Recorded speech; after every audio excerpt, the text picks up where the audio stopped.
Babou? Oui. Babou, tu filmes? Je filme. Donc aujourd'hui, ce que j'ai fait moi, c'est que j'ai rendu toute la cuisine. Donc du coup, ça me fait un peu chier d'avoir encore les murs en béton parce que voilà, mais il va y avoir les meubles de la cuisine, donc ça se verra plus. Ah bah oui. J'ai fait aussi l'électricité là pour rajouter une petite prise qui sera du coup derrière le frigo et on a mis un petit boîtier de dérivation pour que ça soit tout propre. Du coup demain le planning c'est de poncer tout ça parce qu'il y a encore un peu d'imperfection liée au l'enjeu de lissage. Ouais. Ici, Tu ponces le plafond aussi ou tu... c'était pas sec.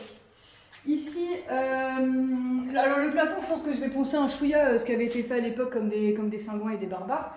Donc voilà, je pense que du coup, quand ça sera sec. Parce que là, ici, on a mis des petites armatures pour refaire des angles tout propres et tout. Parce que ici, je sais pas si vous vous rappelez, mais il y avait un ancien encadrement de porte. Donc on a mis un petit assaut en bois pour faire illusion d'eux. D'ailleurs, t'as regardé si ça faisait vraiment un angle droit, là, tout ce qu'on a fait? Est-ce que ça se voit? Bah, de là où je suis, oui, on a l'impression que c'est pas droit, quoi. Enfin, on a l'impression que c'est un angle qui fait, je sais pas, 75 degrés et pas 90, quoi. Mais si, c'est un qui fait 90. Donc, j'ai très bien fait les choses. Donc du coup, demain, ça va être de poncer tout ça. Une fois que ça sera poncé, parce que là, c'était que de l'enduit de rebouchage et des bandages joints. Donc là, ici, ça serait refaire de l'enduit de lissage ici et ici. Parce que du coup, toute l'entrée est faite en enduit, mais par contre, ce mur-là est pas fait. Donc voilà, pour réunifier tout ça. Et du coup, je pense qu'après, en attendant que ça Et du coup, tu ponces le plafond? Non, le plafond, je le ponce pas, je vais poncer des petites impuretés Donc tu le sous-couches uniquement? rapide. Et après, ça sera la sous-couche blanche de tout le plafond, de là à de là. Parce que vu que c'est unifié, c'est séparé par la poterie PL, du coup, tout ça, ça va être sous-couche plafond. Et sous-couche sur tout ça, voilà. Peinture noire de la haute. Oui, c'est pas ce qu'on va faire demain, là, on parle du programme de demain. Bah oui, c'est ça. Non, demain, après, il va aussi falloir réfléchir à la cuisine, les découpes. Ah oui, parce que Lucas aura monté tous les meubles de la cuisine. Du coup, on m'a posé la cuisine. Et Après, c'est pas encore sûr parce qu'il y a le Grand Chicago qui est de retour au McDo et j'ai grand envie de me faire un McDo avec ma petite fan. T'as une petite fan un petit McDo? Tu m'as dit ce matin, de toute façon, on est à la McDo ce soir. Bah oui, il y a le Grand Chicago qui est de retour. Et du coup, là, demain matin, on va passer à Monsieur Bricolage parce que ça va être la dernière épreuve, on va dire, de cette entrée. On va faire la petite verrière. Donc, comme vous pouvez le constater, on a un peu arraché la porte comme des Saint-Gouin. Ce qui fait que, de toute façon, il va falloir un peu tout refaire. Mais la petite astuce, pour pas refaire du placo, c'est qu'on va arracher des gros tasseaux de bois pour refaire un encadrement propre. Et vu que je suis la pro de l'enduit, et ben je vais réenduire. Et ça va faire nickel chrome, comme si c'était tout neuf. Et après, hop, Lucas, parce que maintenant c'est le pro du placo, Lucas va nous faire un petit soubassement placo ici pour fermer le tout et faire comme si c'était un mur continu. Et ici, on va aller acheter les petits tasseaux et tout ça pour faire une verrière largement beaucoup moins chère qu'une verrière en verre qu'on trouve à 250 sur le marché, quoi. Alors que là, franchement, pour 50 balles, on aura notre verrière. Ok, et du coup, pour finir sur le salon,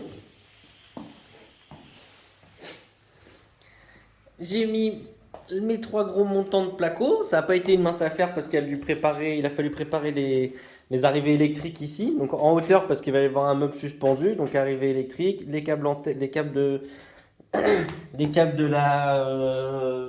des enceintes surround. Du coup, qui sortent là et qui passent ici dans une petite saignée qui va allonger tout là-bas pour aller derrière le canapé. Ça sera magnifique.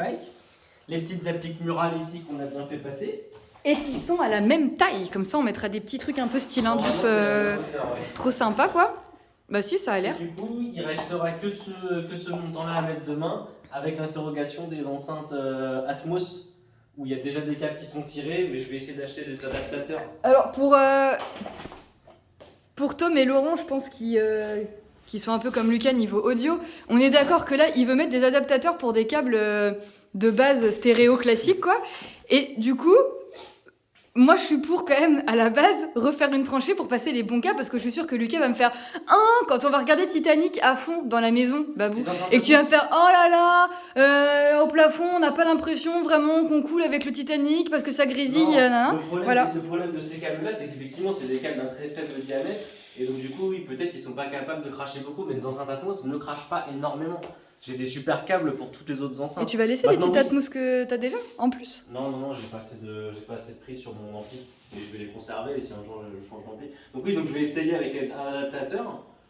Et du coup, bah, je vais ramener l'ampli dans ce foutoir pour voir si ça fonctionne bien ou je vais brancher mon PC, je vais me démerder. D'ailleurs, il est où mon PC? Je sais pas.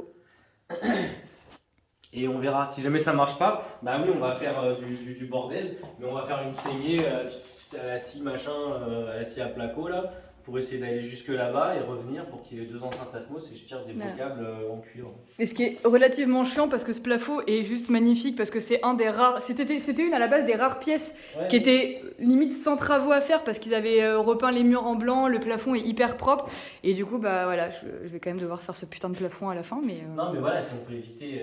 Après, il reste la possibilité de mettre une goulotte. Hein. Moi, je m'en fous. Franchement, les goulottes, personne ne les calcule. Hein. Là, tu mets une goulotte au plafond, tu la fais longer là comme ça, et à la limite, tu fais une saignée que là, quoi. Comme ça, tu as juste à remettre un petit coup de blanc là. Mais c'est ce que je t'ai dit tout à l'heure. Oui, donc on met une goulotte. On n'est pas obligé de faire une saignée tout le long qui va nous Bon rajouter bah on va du faire boulot. ça. On met une goulotte là comme ça. Ou alors, pour pas qu'il y ait une goulotte ici, je peux faire passer les câbles Atmos dans la saignée. Tac, tac, tac, les câbles Atmos Et mais ressortent là. t'auras une goulotte ici Et aussi. du coup, on aura une goulotte. Ouais, mais ça se voit peut-être moins que là au plafond. C'est une goulotte juste là, comme ça, saignée là. Et pareil là-bas. Le câble il longe, goulotte, saignée, et ça revient à. Donc tu vas me. En fait j'ai la solution Babou pour pas que ça se voit. Une belle plante verte. Oui, ou un beau lampadaire, un beau luminaire, cacher les goulottes. C'est bizarre vu comme ça en contre-plongée. Bon, Enfin voilà, bref, la famille. du coup ça avance quand même pas trop mal, on voit un peu les On a résultats bien avancé, et ça aujourd'hui, fait du bien. C'est satisfaisant. Donc voilà, et puis après voilà, Lucas a fini sa petite truc, donc petit McDo. Petit McDo si s'annonce. Petit Grand Chicago. Et puis voilà quoi. C'est une belle aventure qu'on est en train de vivre Babou. Magnifique. T'as embrassé mal, donc t'es au courant. Non, ah j'ai